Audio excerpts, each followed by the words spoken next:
Hi, my name is Ruth. And my name is Chris. You must be pretty excited to talk directly with astronauts on the International Space Station. While we're waiting for the space station to come over your portion of the sky, let's talk a little bit about how it's going to happen. Of course, Mission Control is in contact with astronauts all the time, using a big radio with lots of fancy equipment. However, we're going to be using something very different today. We are going to use ham or amateur radio to talk directly to the International Space Station. When most people hear the word radio, they think of a music radio station, but it's so much more than that. Radio actually refers to the unseen energy that transmits all sorts of signals using electromagnetic waves.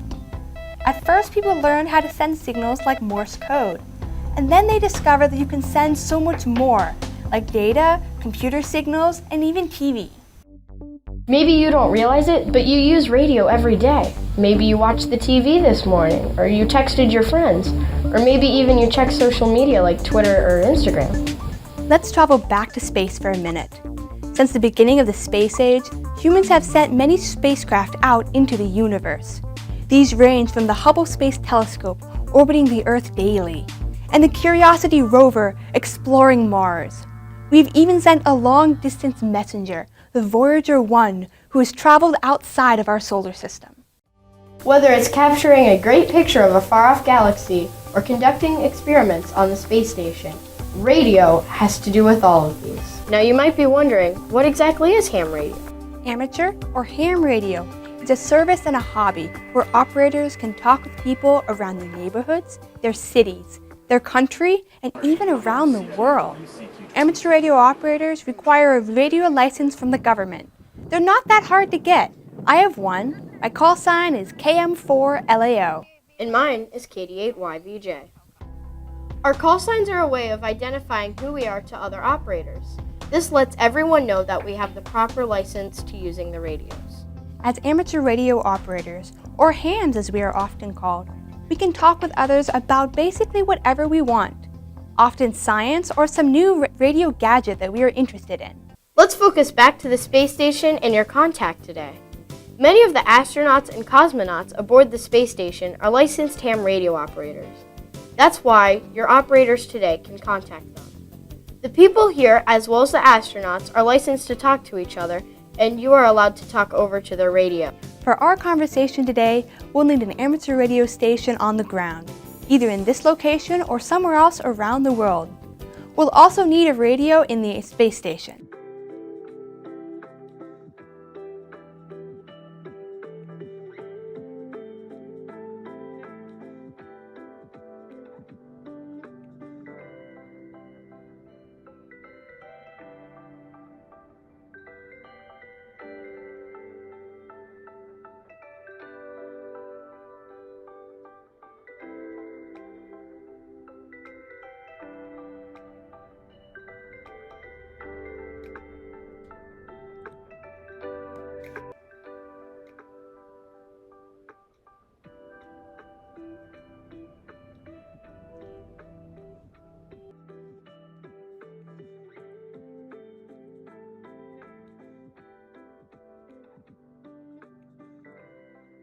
Hi everyone, I'm Tim Peake and welcome aboard the International Space Station, where we're orbiting Earth 16 times every day.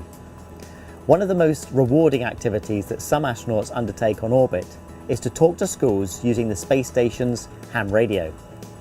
Now these are events that are planned by ARISS, which is a worldwide group of amateur radio volunteers who are dedicated to introducing young people and students to science, technology, engineering and mathematics.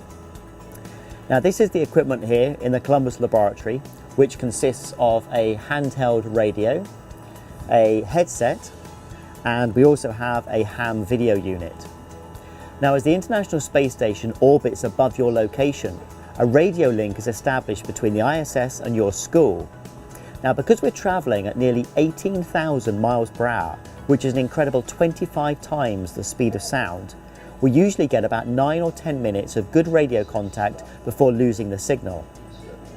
So about 5 minutes before the scheduled start time of the contact, I come into the Columbus laboratory and configure the radio so that I'm on the correct channel. And sometimes I'll set up the ham video too.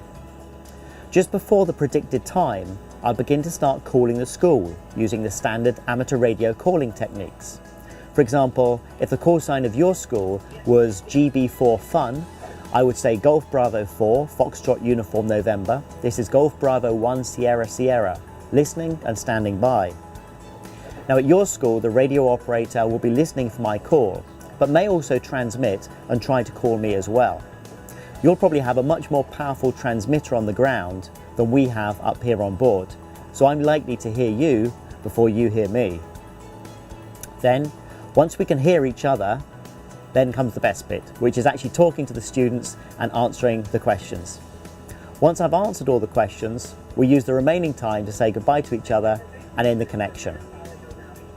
I'll then spend a few minutes configuring the radio back into a rebroadcast mode, and then I'll go back to my day job, which is of course doing science on board the International Space Station.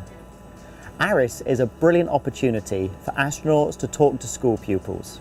It's really rewarding to hear how excited the students are when they're talking to somebody up here in space. And it's a true privilege to be able to inspire our next generation of scientists and engineers through amateur radio.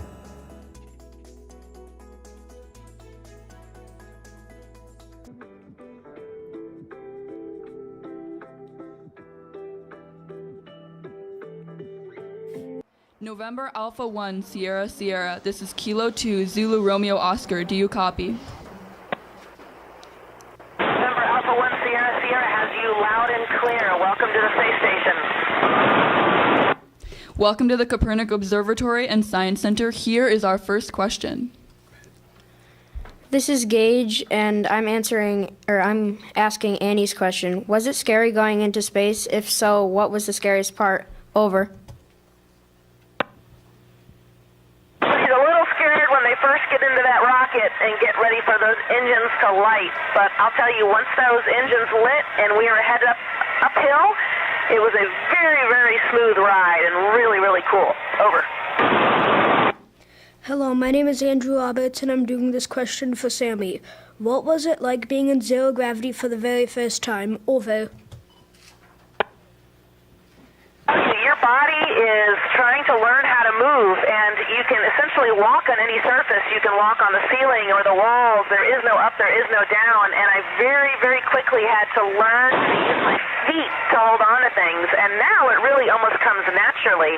My feet hold me down to wherever I want to work, and then I use my hands to do what I need to do. Over.